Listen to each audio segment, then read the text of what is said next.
Welcome to the Malmaison in London. This is room 202 and we are in a club deluxe room suite. And I call it a suite because it's got like a bit of a seating area and a bed. But we'll start off as you enter into the hallway. You've got this brick sort of wall, a bit dark, but you're walking in and into the main bedroom. So here we have a very large, spacey bedroom. Super king size bed, loads of pillows there, and there's loads of features to this room. So if we'll start off on this side, we have an Nespresso machine with a selection of Nespresso pods and some Ferrero Rocher. We also have a range of books above, which sort of, I'm not sure if it sort of echoes who stayed here or what's happened in its past, but it's very interesting that they got gardening books, the Beatles, football books, you name it, they got it. They got a small seating area, I'm going to call it a bistro area for you to have coffee, and a very strange, almost like bench seat there underneath the TV, which I find quite odd. But hey, it is what it is. And onto the bed, you have your Egyptian cotton linen, and you have your bedside tables. You have USB ports on either side, which I love because the amount of times I come and I forget my plugs. USB now everywhere. We show these on ships. They've also got them in hotel rooms. They're great for if you forget your plugs and you can just charge there with your USBs. You've got your bedside lights as well. And this very, very strange chair. I don't know why it's here when you've got seating everywhere, but it's here. If you want to have a little lounge and a chill out, then you can. Bit of a downlighter with a small table there if you wanted your coffee. Of course, again, you've got your telephone. We met a fantastic guy on reception. His name was Victor, absolutely smashing guy. Couldn't recommend him enough. Fantastic. So you can ring down to reception as well and speak to Victor. We have our wardrobe, and within the wardrobe we have a kettle, and I think in this box here we have a selection of teas, coffees, no biscuits, I don't think, which I'm a bit gutted about. Tell a lie, they got some biscuits as well. Lovely. You've got your iron, and in this one is the ironing board with some spare towels. And as you can see in here, you also have your robes, slippers, storage, and your mini safe.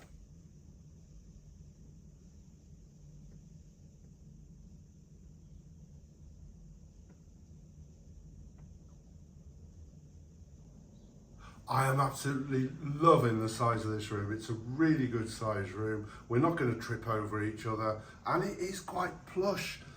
We paid £352 for 2 nights. Doesn't include breakfast, but I think we got a really good rate on that. Tip, if you've got a blue light card, then you will get a 20% reduction.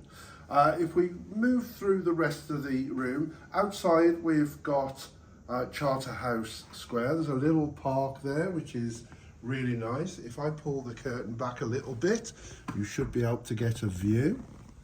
So really nice that we've got a park out there. Not so nice in the rainy weather today, but I would imagine in summer that would be superb. So moving down the rest of the room, we've got a good sized telly, so we'll enjoy watching that tonight. You've got your coffee cups, and then down here you've got another little drawer, and in there we have a mini fridge.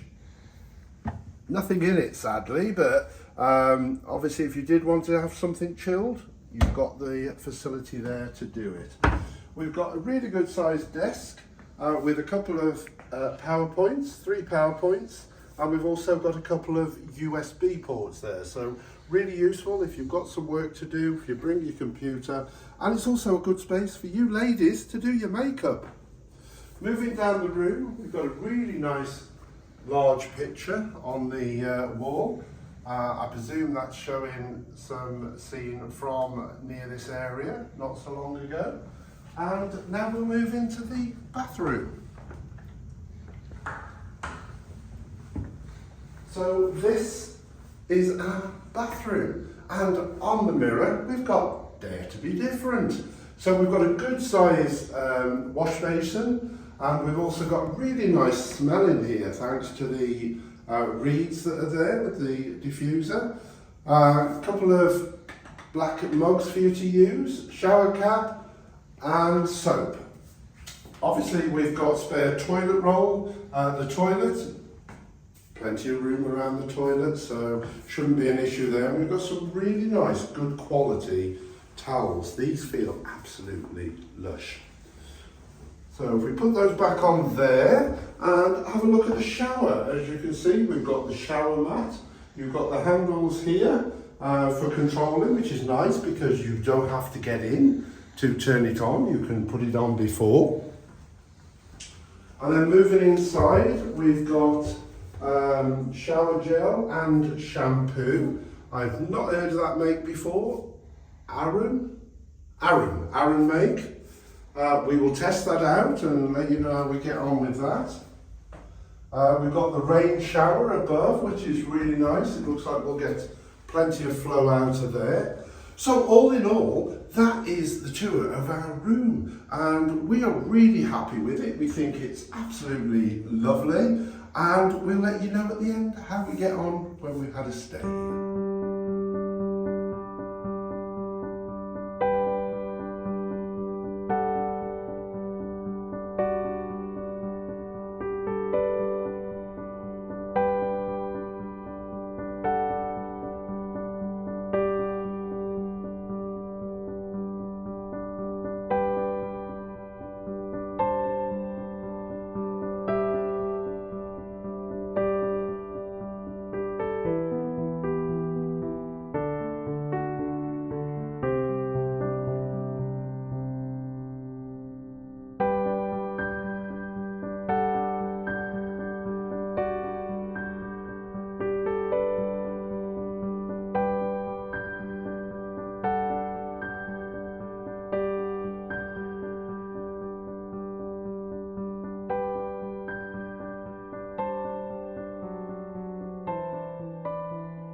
Okay, so we've completed our stay in the Malmaison, and things have taken a bit of a turn because obviously you don't know what a room's going to be like until you've stayed in it, and we found quite a few issues in this room, Mike. Yeah, because we've been 2 nights here now, and when we first walked in, aesthetically, we thought, wow, this is really, really nice.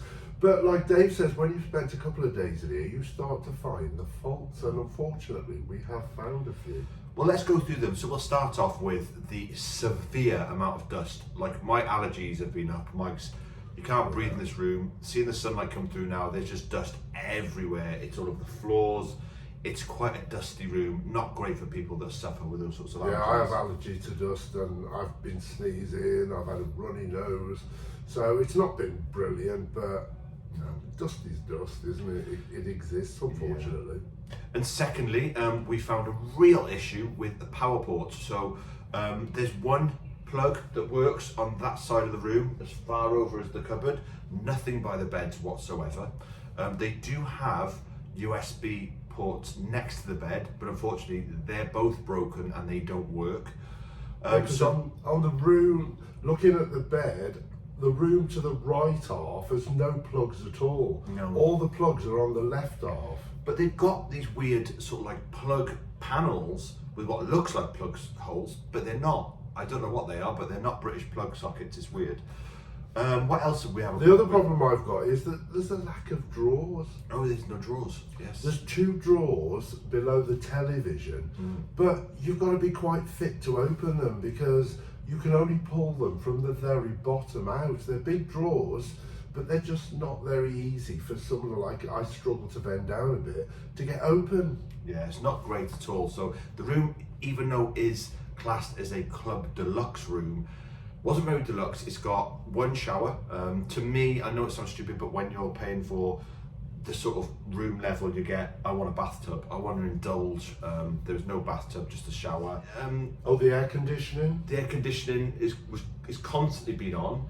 The air conditioning panel has fallen off the wall as well. It's just not cold. It's not great.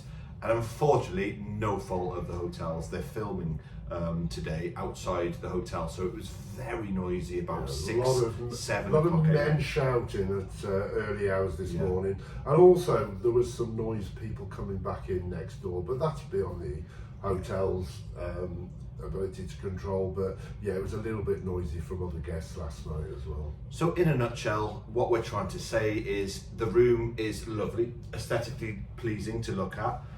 It's a bit too big. They just shoved in seating areas everywhere, which they didn't really need. Would you stay here again?